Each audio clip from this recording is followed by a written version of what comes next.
स्वागत है आपका न्यू वीडियो में। आज की ट्रेडिंग हम स्टार्ट करते हैं। यूएसडी सीओपी का मैंने चार्ट लिया है और आज ओटीसी के चार्ट है क्योंकि लाइव मार्केट पर हमें रिटर्न अच्छा नहीं मिल रहा है। मैक्सिमम जो रिटर्न है वो ऑलरेडी 70% है, तो 70% से अच्छा है कि हम ओटीसी पर ट्रेड्स करें जिसमें कि हमें हाई रिटर्न मिल रहा है।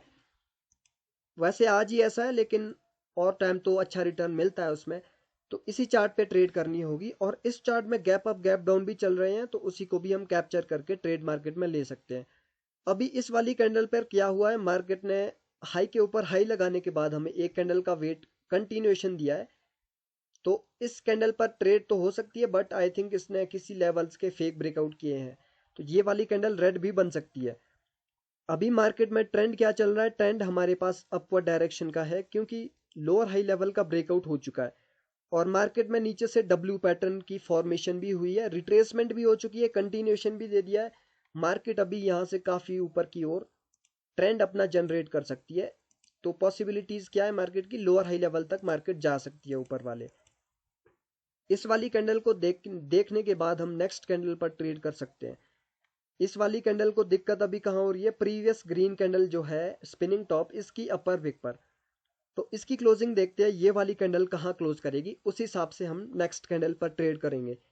पीछे एक गैप का भी लेवल है और गैप के लेवल के ये ऊपर क्लोज कर चुकी है कैंडल, तो यहाँ से मैं बायर्स की ट्रेड ओपन कर रहा हूँ क्योंकि गैप का लेवल का प्रीवियस ग्रीन कैंडल ने ब्रेकआउट किया है, तो ये वाली कैंडल एज अ सपोर्ट इस पे क्लोज करेगी और क्लोज इसने एज अ सपोर्ट ही किया है, तो नेक्स्ट कैंडल यहाँ से सपोर्ट लेके ऊपर को जाएगी। और ऑलरेडी मार्केट में नीचे से फॉर्मेशन डब्ल्यू पैटर्न की हुई है, तो मार्केट ऊपर ही जाएगी ना कि नीचे जाएगी, क्योंकि रिट्रेसमेंट करके सेलर्स ने वहां पर अपनी हार घोषित कर दी है, यानी सेलर्स ने बोल दिया अब मार्केट में बायर्स विन हो चुके हैं, बायर्स अब ऊपर की ओर मार्केट में जाएंगे। और प्राइस एक्शन के अकॉर्डिंग हम वन कैंडल को रिट्रेसमेंट बना सकते हैं। नो डाउट टू कैंडल्स आ सकती है क्योंकि दो कैंडल्स रिट्रेसमेंट मैक्सिमम आ सकती है, बट इस कैंडल की क्लोजिंग हुई है सपोर्ट लेवल पर, तो सपोर्ट से बायर्स आएंगे ना कि सेलर्स हमें देखने को मिलेंगे। अब ये वाली कैंडल मेरी छूट चुकी है, इसके नेक्स्ट कैंडल क्योंकि मैंने इस कैंडल का कोई रिएक्शन नोटिस नहीं किया क्योंकि मेरा सारा ध्यान जो था वो इसी ट्रेड पर था, तो ये वाली ट्रेड पर हम तुक्का बायर्स के साथ नहीं लगा सकते। अब ये वाली कैंडल हमें क्या बोलेगी उस हिसाब से हम ट्रेड मार्केट में कर सकते हैं। अभी इंगल्फिंग हुआ है, वहां पर बायर्स की इंगल्फिंग हुई है, यानी बायर्स ने सेलर्स को इंगल्फ किया है, तो सेलर्स का टास्क क्या रहेगा कि वो इंगल्फिंग को फेल करके नीचे की ओर चले जाएं, तो हम सेलर्स की ट्रेड मार्केट में कर सकते हैं क्योंकि सेलर्स स्ट्रांग हो जाएंगे उस सिचुएशन में, क्योंकि बायर्स की इंगल्फिंग को सेलर्स ने ब्रेकआउट कर दिया है, उसका मतलब यही है कि सेलर्स वहां पर बायर से भी ज्यादा स्ट्रांग है, तो हमें ऐसी स्टोरी मार्केट में बनानी होती है खुद से, तो हम ट्रेड कर सकते हैं फिर उसी पार्टी की जिस पार्टी की हमें स्ट्रांगनेस मार्केट में दिख रही है। ग्रीन कैंडल का 50% मैंने ऑलरेडी लगा दिया है। अब इसकी क्लोजिंग कहाँ होती है, 50% की फाइट चल रही है और अभी तक रियल ब्रेकआउट भी हो रहा है। नीचे बायर्स की पोजीशन हमें पता लग चुकी है, इस पॉइंट पर बायर्स की पोजीशन है जहां पर प्रीवियस एक ये हैमर टाइप कैंडल की लोएस्ट विक है और इसने क्लोजिंग कर दी है उसके नीचे, यानी इस लेवल से मैं सेलर्स के साथ जा सकता हूं। तो ये कैंडल ऊपर चली जाए तो मैं सेलर्स की ट्रेड डेफिनेटली करूंगा मार्केट में। तो ये वाली कैंडल अब नीचे ही जा रही है डायरेक्ट, तो ट्रेड इसमें हो सकती है, बट ये कैंडल थोड़ी ऊपर निकल जाए, इतने अच्छे मार्जिन से मैं ट्रेड लेना चाहता हूँ और अब मुझे अच्छा एंट्री पॉइंट मिल चुका है। अब ये कैंडल को रेड बनना है बिकॉज प्रीवियस कैंडल ने बायर्स की पोजीशन होल्ड करी थी वहां पर नीचे, जो प्रीवियस स्पिनिंग टॉप या हैमर कैंडल जो ग्रीन की है उसकी लोएस्ट विक पर, यानी बायर्स की पोजीशन होल्ड का मतलब क्या है कि बायर्स अब हमें इसी पॉइंट पर मिलने वाले हैं, इसीलिए मैंने ट्रेड लगा दी।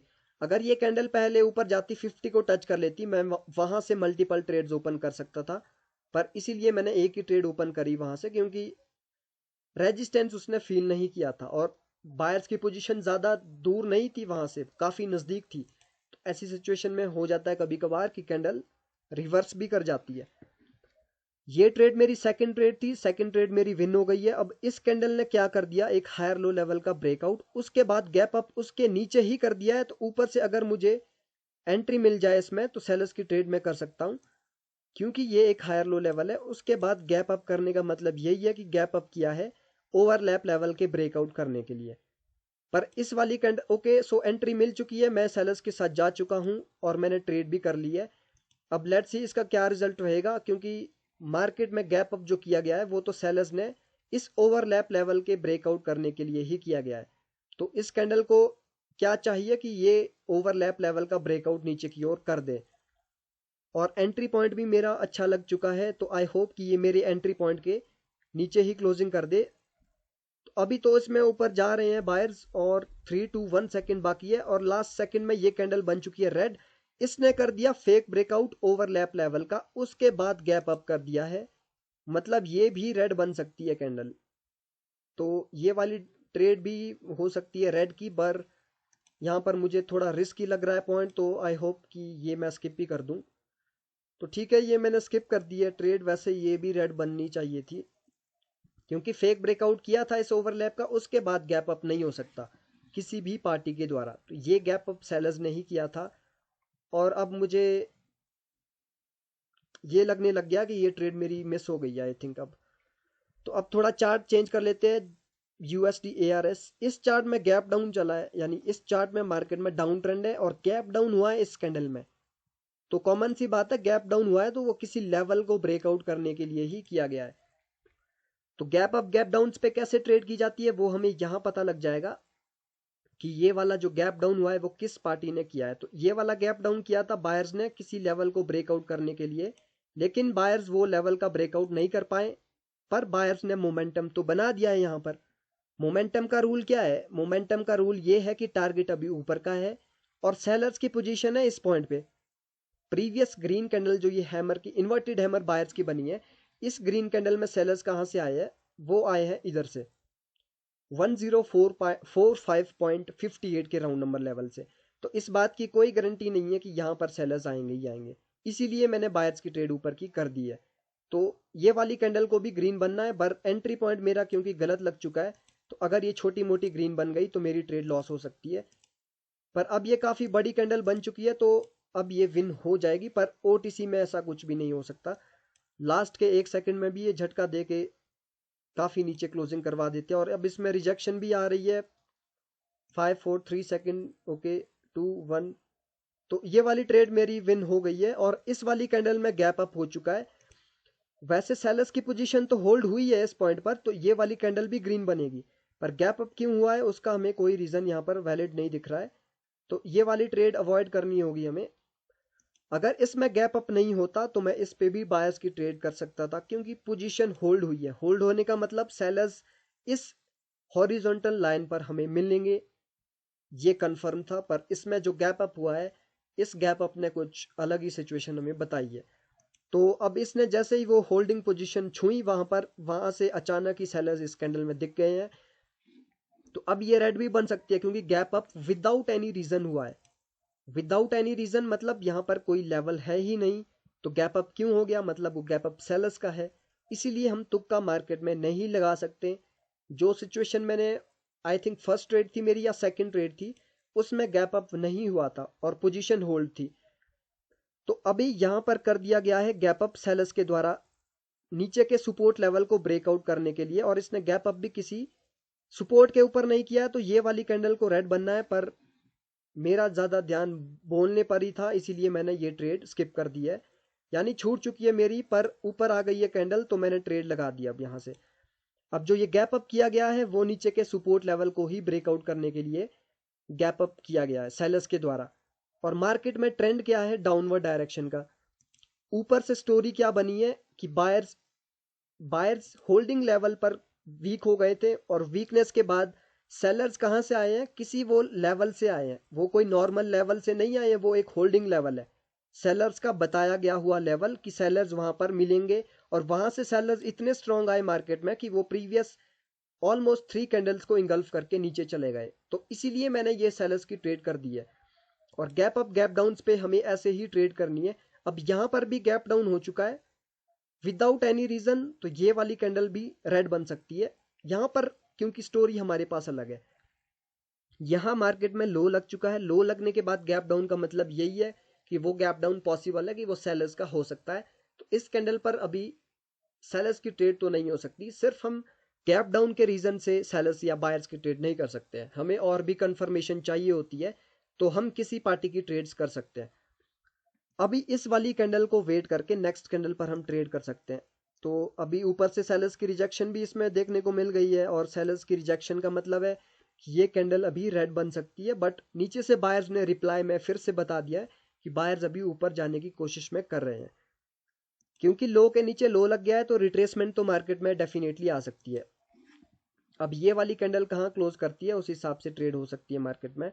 तो ओवरलैप लेवल है ऊपर, एक ओवरलैप लेवल के इसने जोन में क्लोजिंग कर दी है, बट वो एक पियर्सिंग लाइन का पैटर्न है, तो यहाँ से मैं बायर्स की ट्रेड ओपन कर रहा हूँ। ये वाली ट्रेड मेरी काफी रिस्की होगी क्योंकि इसकी जो क्लोजिंग है वो एक रेजिस्टेंस लेवल पर है, ओवरलैप लेवल के जोन में है, बट नीचे से जो एक पियर्सिंग लाइन का पैटर्न बनाया गया है वो हमें यही पैटर्न, ये पैटर्न हमें यही चीज इंडिकेट कर रहा है कि इस वाली सेलर्स की कैंडल ने सारे लेवल्स के पीछे फेक ब्रेकआउट किए हैं। तो जब सेलर्स ने बता दिया कि वो फेक ब्रेकआउट है तो बायर्स यहां से ऊपर की ओर आनी चाहिए इस कैंडल में। तो अब ये मेरी ट्रेड लॉस हो जाएगी क्योंकि ये काफी नीचे निकल चुकी है। वैसे इसको बनना तो ग्रीन चाहिए क्योंकि सेलर्स जब उस लेवल का ब्रेकआउट फेक ब्रेकआउट बता रहे हैं तो सेलर्स दूसरी बार कैसे उसका ब्रेकआउट कर सकते हैं। तो अब इस कैंडल की क्लोजिंग देखनी होगी, 10 सेकंड बाकी है और नीचे से कोई बायर्स की इसमें, ओके अब इसमें बायर्स की हमें रिजेक्शन आना स्टार्ट हुई है। तो 3-4 सेकंड बाकी है और ये ट्रेड मेरी विन हो गई है गैप अप की वजह से, क्योंकि एंट्री पॉइंट मेरा थोड़ा गलत लग गया था यहाँ पर। अब इसने गैप अप कर दिया बट वो एक रेजिस्टेंस लेवल पर है, तो ये वाली कैंडल अभी रेड बन सकती है। पर नीचे से जिस प्रकार से बायर्स ऊपर की ओर रिजेक्शन दे रहे हैं, यहाँ से सेलर्स की ट्रेड करने का मतलब क्या है, रिस्क ही बहुत है क्योंकि सेलर्स तो ऑलरेडी पीछे फेक ब्रेकआउट बताया गया है फेक ब्रेकआउट सेलर्स के द्वारा, तो यहाँ से सेलर्स की ट्रेड पॉसिबल नहीं है। कैंडल वो रेड बन सकती है। तो ऐसे हमें गैप अप गैप डाउन को एनालाइज करना है मार्केट में। इससे बेस्ट वीडियो आपको गैप अप या गैप डाउन पे नहीं मिल सकती पूरे यूट्यूब की हिस्ट्री पर। अब मैं मार्केट में लास्ट ट्रेड करूंगा और लास्ट ट्रेड मेरी लॉस होगी या विन होगी, मैं क्लोज कर दूंगा वीडियो। अभी जैसा मैंने बोला ये वाली कैंडल पर सेलर्स की ट्रेड नहीं हो सकती, और वही हुआ, नीचे से बायर्स ने काफी स्ट्रांग ऊपर की ओर इस कैंडल में रिजेक्शन दे दी, और ये वाली कैंडल अब ग्रीन कैंडल में कन्वर्ट हो चुकी है। और ये वाली कैंडल प्रीवियस वीक के अंदर भी क्लोज हो चुकी है। अब यहाँ से हम बायर्स की वीकनेस को इंडिकेट कर सकते हैं, यानी हमें बायर्स की वीकनेस दिख रही है। अब सेलर्स की कैंडल पे ट्रेड हो सकती है, बट ये वाली कैंडल थोड़ा ऊपर निकल जाए तो मैं सेलर्स के साथ डेफिनेटली जा सकता हूँ। अभी 40 सेकंड 10 सेकंड बचे हुए, 10 सेकंड हम ट्रेड ले सकते हैं, तो पेशेंस रखते हैं, पेशेंस के साथ ही ऊपर आएगी कैंडल। ऊपर आ गई है और मैंने ओपनिंग से ही लगभग ट्रेड भी ले लिया है। तो ये वाली ट्रेड मेरी लास्ट ट्रेड है, बट डर मुझे इस चीज का लग रहा है नीचे से इसमें बायर्स की रिजेक्शन आ गई है, तो अब ये पता नहीं लॉस भी हो सकती है ट्रेड, क्योंकि बायर्स की वीकनेस तो है यहाँ पर सेलर्स क्या हो रहा है, ऑलरेडी सेलर्स इस कैंडल में भी नीचे आए बट बायर्स ने रिजेक्ट कर दिया, इस कैंडल में भी नीचे आए बायर्स ने रिजेक्ट कर दिया। तो इस कैंडल में भी वो पहले नीचे ही आए थे और बायर्स ने उनको रिजेक्ट कर दिया है। तो अब पता नहीं, ऊपर से सेलर्स की अवेलेबिलिटी तो हमें दिख रही है 3-2-1, तो ये वाली ट्रेड भी मेरी विन हो गई है। तो आज का सेशन मेरा काफी अच्छा यहाँ पर निकल चुका है, ऑलमोस्ट 100% मेरी एक्यूरेसी इस सेशन में रही है। तो आपको भी गैप अप गैप डाउन पर ऐसे ही ट्रेड करनी है जैसे मैं कर रहा हूँ। हमारे पास प्योर रीजन होना चाहिए उस गैप अप का गैप डाउन का। अगर हमारे पास कोई रीजन नहीं है तो हम गैम्बलिंग वहां पर मार्केट में नहीं कर सकते। तो आई होप आपको ये वीडियो पसंद आई होगी। सो मिलते हैं नेक्स्ट वीडियो में, तब तक के लिए टेक केयर, गुड बाय।